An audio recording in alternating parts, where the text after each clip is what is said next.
창세기 25장에서 야곱은 떡과 팥죽을 대가로 형 에서의 장자권을 사게 됩니다.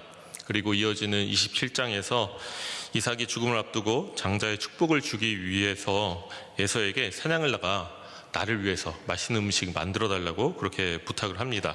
그런데 에서가 사냥을 나간 사이 리브가와 야곱이 계략을 꾸미고 또 결국 야곱이 에서를 대신하여 이삭에게서 장자의 축복을 받게 됩니다. 이 사건을 에서의 입장에서 바라보면 이는 단순히 장자권을 잃은 사건이 아니라 명백히 뺏기고 도둑질 당한 그런 경험으로 느껴질 수밖에 없습니다. 실제로 에서는 이 일로 인해 극도로 분노하게 되는데 그것은 우리가 충분히 이해할 만한 반응입니다. 장자권은 단순한 권리나 상징이 아니라 에서의 삶 전체와 미래가 걸린 가장 소중한 유산이었기 때문입니다. 요즘에는 의미가 좀 희미하긴 하지만 그래도 몇 년 전까지만 해도 좀 이런 것들이 있었죠. 장남이다. 그리고 이 애가 우리 집안의 장손이야. 우리 집안의 대를 이을 장손이야. 이런 말씀 많이 들었을 것이고 또 이 중에는 또 하셨던 분들도 계실 것입니다. 저도 많이 듣고 자랐습니다. 그런데 몇 년 전까지만 해도 이러했을진데 이때 당시 분위기가 어떻겠습니까? 장손 너무나도 소중하고 중요한 의미였겠죠. 도대체 장자권이 무엇이길래 이러할까?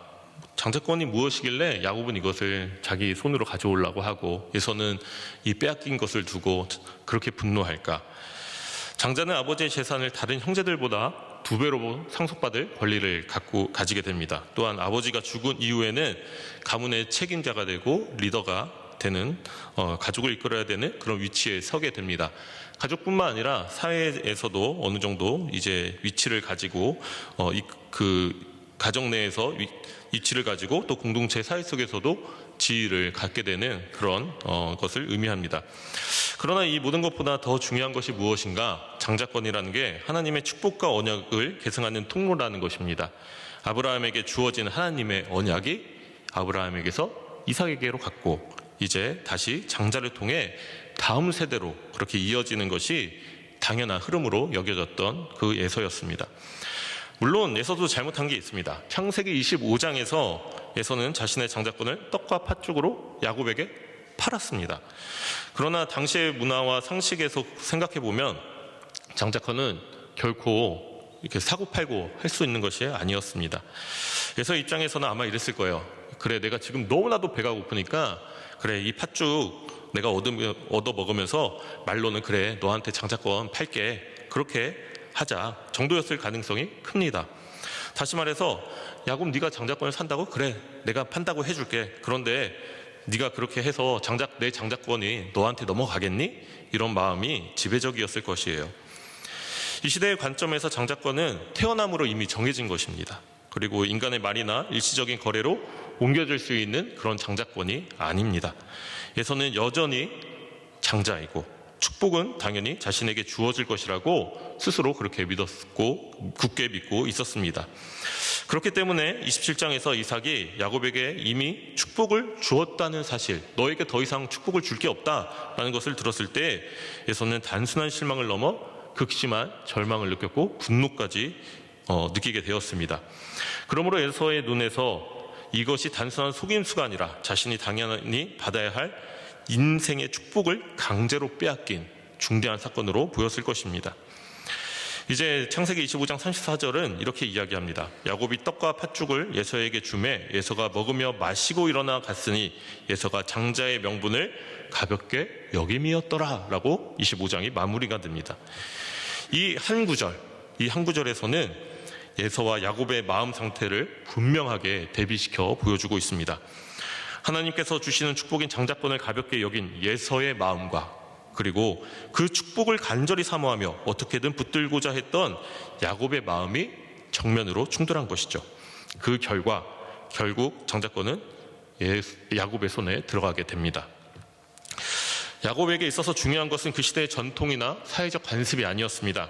장자권은 사고 팔 수 없는 것이다 라는 그런 상식이 아니었어요. 야곱에게는 자신이 장자권을 샀다라는 그 명분이 생겼고, 그 명분을 붙들고서라도 하나님의 축복을 내가 갖겠다라는 그런 강렬한 열망이 오늘 그 야곱에게 있었던 것이었죠. 그는 장자권이 인간의 관습에 의해 지켜지는 제도라기보다는 반드시 내가 얻어야 할 하나님의 복이다라고 그렇게 여겼던 것이었습니다. 반면 이제 장자권 빼앗긴 예서 얼마나 상심이 크고 분노가 일겠습니까? 창세기 27장을 보면요, 예서는 아버지 이삭의 죽음이 가까이 왔으니 동생 야곱을 죽이겠다라고 그렇게 말합니다. 이 사실을 알게 된 리브가와 이삭은 야곱을 예산촌 라반이 있는 하란 밧단 아람으로 보내게 되죠. 이는 단순한 여행이나 야곱이 독립하는 것이 아니었습니다. 형 에서를 피해 떠나는 도망이었고, 말 그대로 피난길에 오르는 피난길이었습니다. 야곱은 장자권을 얻었고 아버지로부터 그 축복을 받았습니다. 그러나 그 대가는 결코 가볍지 않았습니다. 축복을 받자마자 그는 집을 떠나야 했고요, 하루아침에 도망자의 신세가 되어버렸습니다. 어제까지는 부모 보호 아래에 있었는데 이제는 아무런 기댈 것도 없이 낯선 땅을 홀로 그렇게 떠나게 된 나그네의 인생이 되어버렸습니다. 정든 집을 떠나야 했고요, 안락했던 부모의 품을 뒤로해야 했습니다. 누구 아는 사람도 없이 그냥 삼촌에 있다는 이야기만 듣고 타지로 가야만 하는 야곱이죠. 라반에게로 향하는 그 길 위에서 야곱의 마음은 두려움과 불안으로 가득했을 것입니다. 여행이라면 낯선 환경조차 설렘으로 다가왔을 수 있겠지만 피난길에서 마주하는 풍경과 상황들은 야곱을 주눅들게 하고 움츠려들게 만들었습니다. 아마도 그것은 어머니의 품을 떠나서 처음으로 수련회에 참가하는 아이가 맞이하는 그 첫날 밤의 낯설음과도 같을 것이고, 군에 입대해서 첫날 밤을 맞이하는 두려움과도 같았을 것입니다. 야곱 얼마나 불안했겠고 얼마나 외로웠겠습니까? 정말 무거운 짐이 야곱을 짓누르고 있었을 것입니다. 축복을 얻었지만 모든 것을 잃어버린 야곱이었습니다. 그런데 그 순간 바로 그 자리에서 야곱의 인생은 새로운 국면으로 접어들게 됩니다. 야곱이 꿈을 꾸게 되죠. 그 밧단 아람으로 향하던 한 곳에 이르러 유숙을 하게 된다라고 오늘 본문에서 그렇게 말하고 있습니다. 우리 뒤에 읽다 보면 이 성읍 이름이 루스라라고 루스였다고 그렇게 나오지만은 이 처음에 언급할 때는 그냥 어느 한 곳이다라고 그렇게 표현하고 있습니다.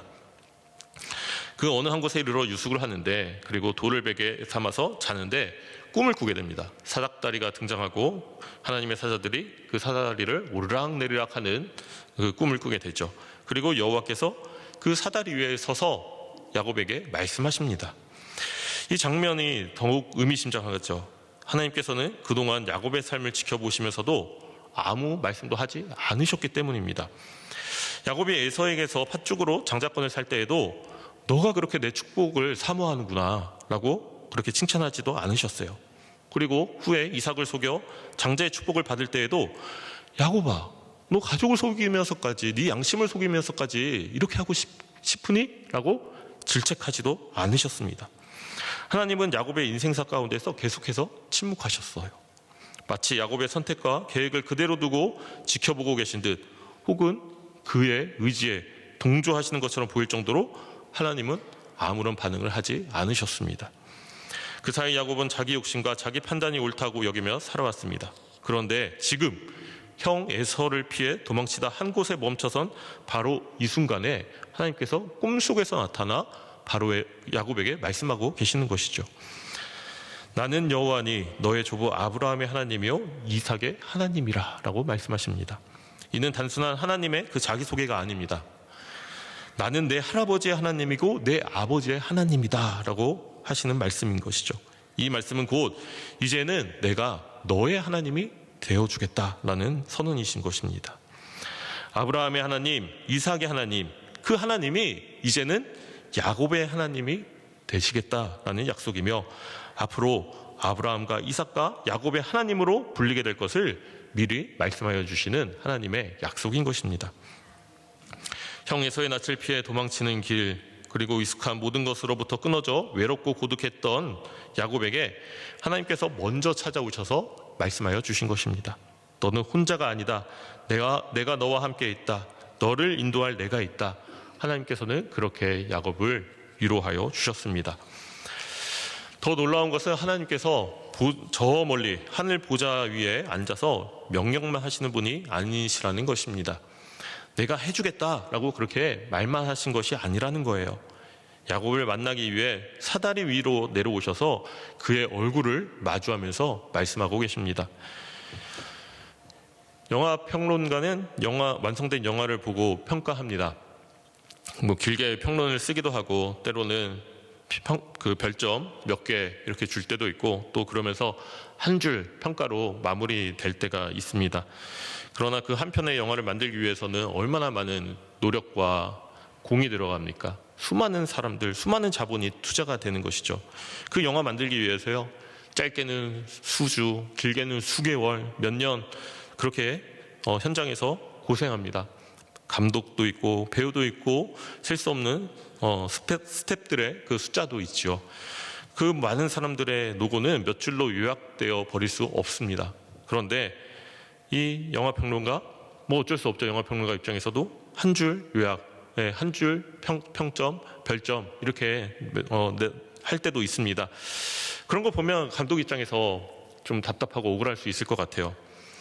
아마 이거 제 생각인데 영화 감독은 평론가한테 이렇게 말하고 싶을 것 같아요.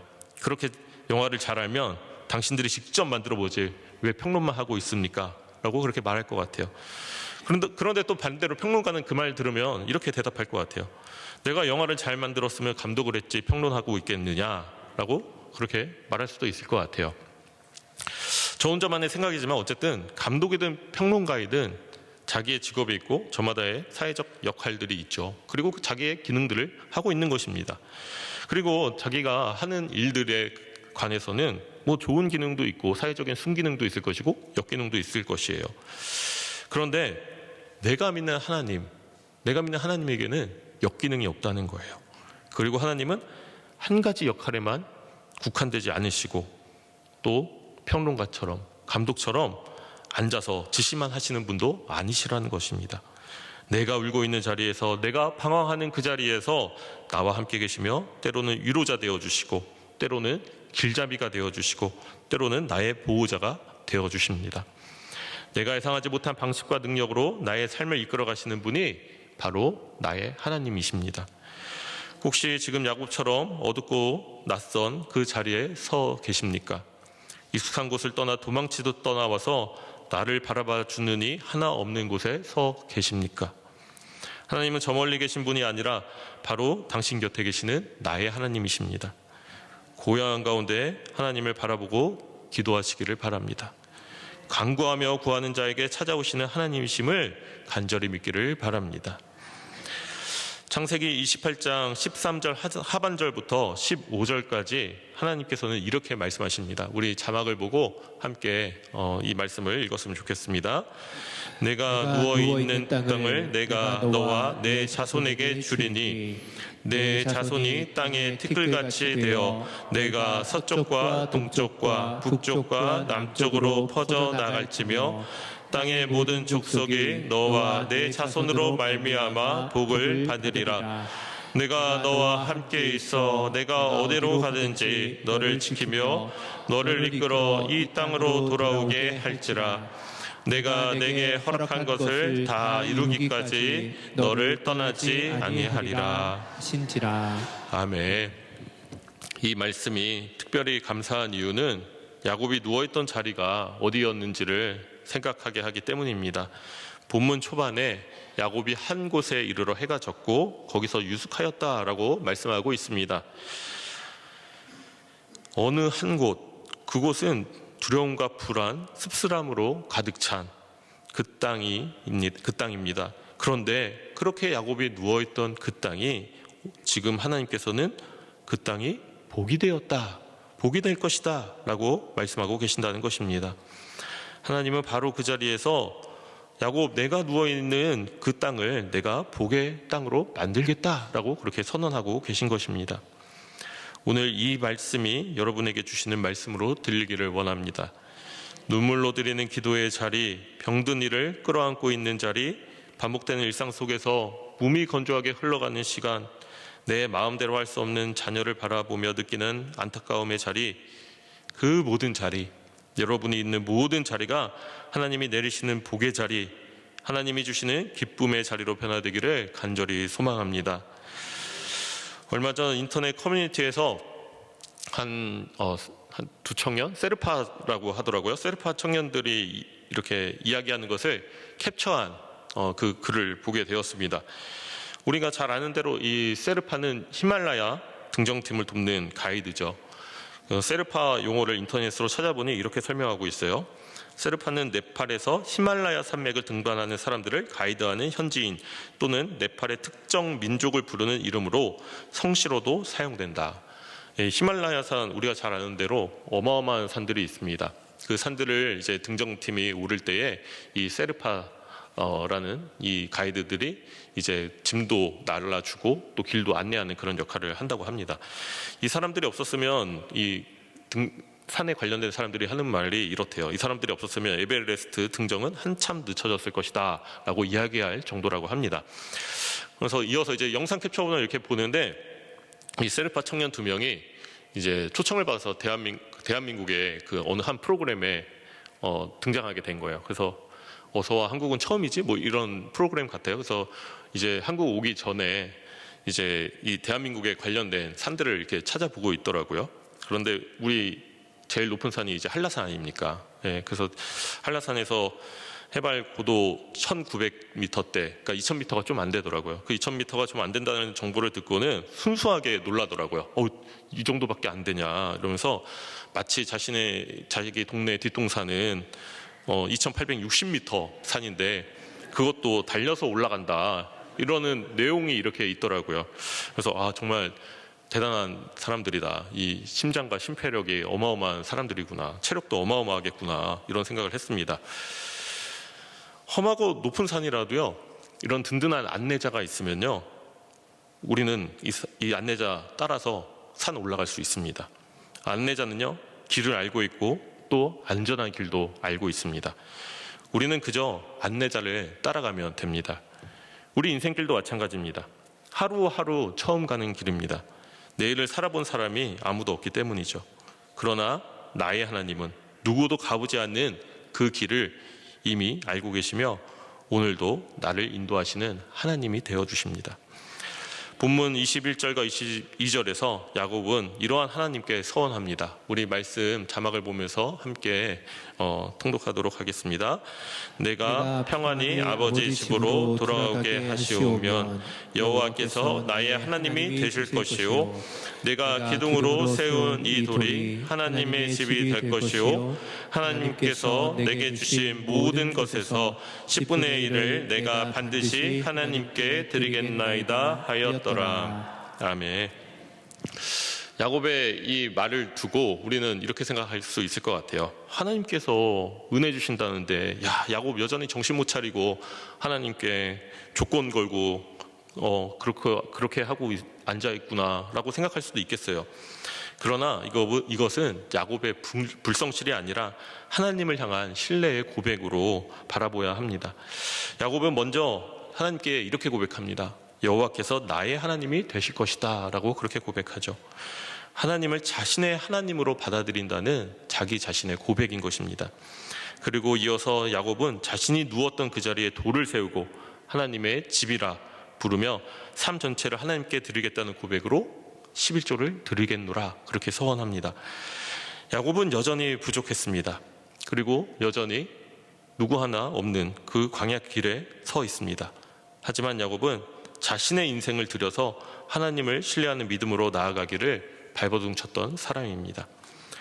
사랑하는 성도 여러분, 내가 땅끝에 서 있든 바다 끝에서 정처 없이 표류할지라도 하나님은 나의 하나님이 되어주십니다. 나의 하나님께서 나를 외면치 않을 것이고 얼굴과 얼굴을 마주하면서 나를 안위하시고 어디에서든 내가 무엇 하든 나를 붙잡아 주시고 내 삶을 인도하여 주실 것입니다. 내 인생이 야곱처럼 도망자의 삶이요 평생이 나그네의 삶일지라도 내가 누는 모든 땅을 복이 되게 하실 것이고 또 하나님의 집이 되게 하여 주실 것입니다. 오늘 말씀 가운데 내가 내게 허락한 것을 다 이루기까지 너를 떠나지 아니하리라 말씀하신 하나님을 신뢰하시기를 바랍니다. 그 하나님을 신뢰하며 오늘도 내일도 날마다 믿음으로 승리하며 살아가는 우리 모두가 되기를 간절히 소망합니다. 기도하겠습니다. 하나님, 매일의 삶 가운데에 믿음의 분투를 싸워가며 살아가는 주의 백성들이 있습니다. 하나님, 은혜 주시고 또 날마다 주를 바라게 하시며 내가 어디에 있든 무엇을 하든 나를 이끄시는 그 주님을 믿고 나아갈 수 있도록 하나님, 저희 마음 가운데 은혜를 허락하여 주시옵소서. 연약한 주의 백성이 하나님을 바라며 하나님께 간절히 간구할 때에 만나주시고 역사하여 주시옵소서. 나를 통하여 이루어질 것을 믿사오며 거룩하신 예수님의 이름으로 기도합니다. 아멘.